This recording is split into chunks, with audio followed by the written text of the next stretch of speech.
It was a careless remark, tossed out with the kind of playful sarcasm that dances on the edge of mischief. I didn't say it to hurt him. It wasn't serious. Just a teasing jab, the sort of thing you blurt out when you're feeling bold and lighthearted, not thinking too hard about the weight it might carry. But those 7 words, simple, flippant, were enough to tear my world apart. My marriage, my partner, the very shape of my life, all of it began to unravel on a crisp, quiet Friday evening. Emily, my closest friend, had just gone through a painful breakup. She was raw, restless, and aching in her small apartment, and she called asking for a spontaneous girls' night. Dinner at a cozy little bistro, a few cocktails at a lively bar, maybe even a bit of dancing if the night took us there.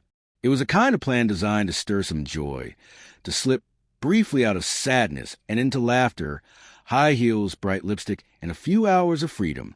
I hadn't had a night like that in over a year. When I came out of our bedroom dressed and ready, Nathan was stretched out on the couch, scrolling through his phone.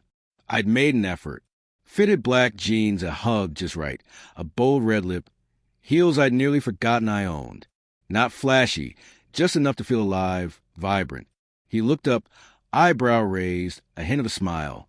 "Well, don't you look sharp," he said, voice soft, almost amused. "Who's all this for?"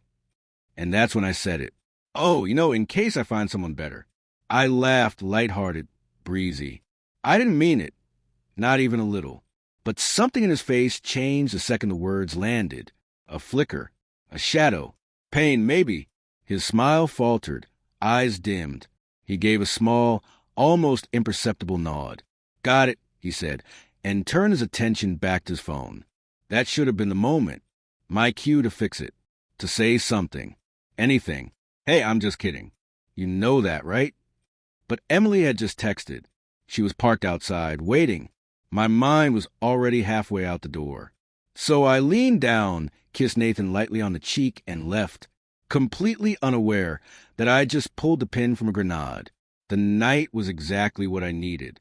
Loud music, too many mojitos, laughter that felt like it sewed something back together inside me. I felt light for the first time in months. I barely checked my phone, just sent Nathan a quick text. "I'll be back by midnight." He didn't reply. I assumed he was asleep.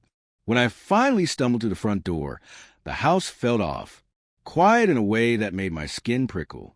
Not the usual peaceful silence, but a heavy kind that wrapped around me like fog.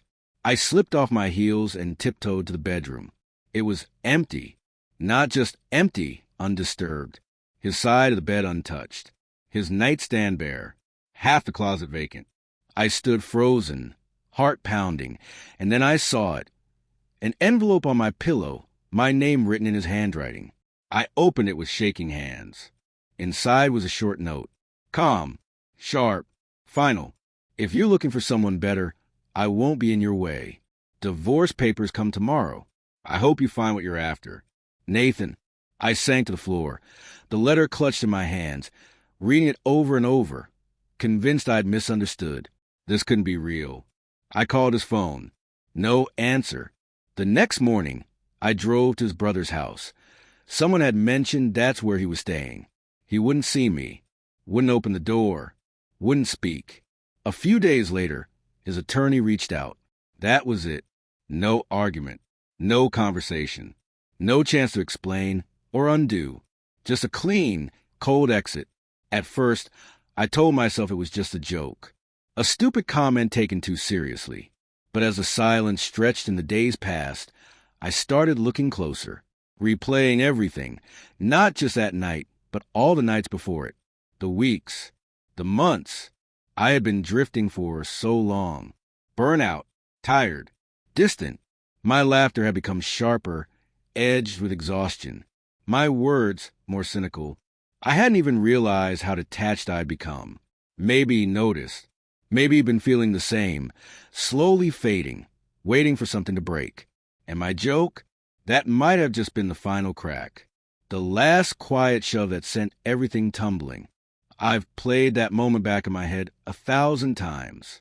What if I just smiled and said, "For you, obviously," with a wink? What if I had stayed home? What if I had paused, even for a second, when I saw the change in his face and walked it back? But life doesn't offer rewinds. There are no do-overs, only the choices we make and the weight they leave behind. Nearly a year has passed since Nathan walked away. I still catch myself glancing at the driveway sometimes, half expecting to see his truck. I wonder if he ever thinks of me, if there are mornings when he wakes and reaches for a space that used to be mine. I wasn't looking for someone better. I never meant that. All I wanted was to be seen again, to feel the warmth of his eyes on me, the silent steadiness he used to carry. But life has a way of teaching you its harshest truths without mercy. Words don't have to be sincere to leave scars. Sometimes, it's the ones you say without thinking, the ones you laugh through, that end up breaking everything.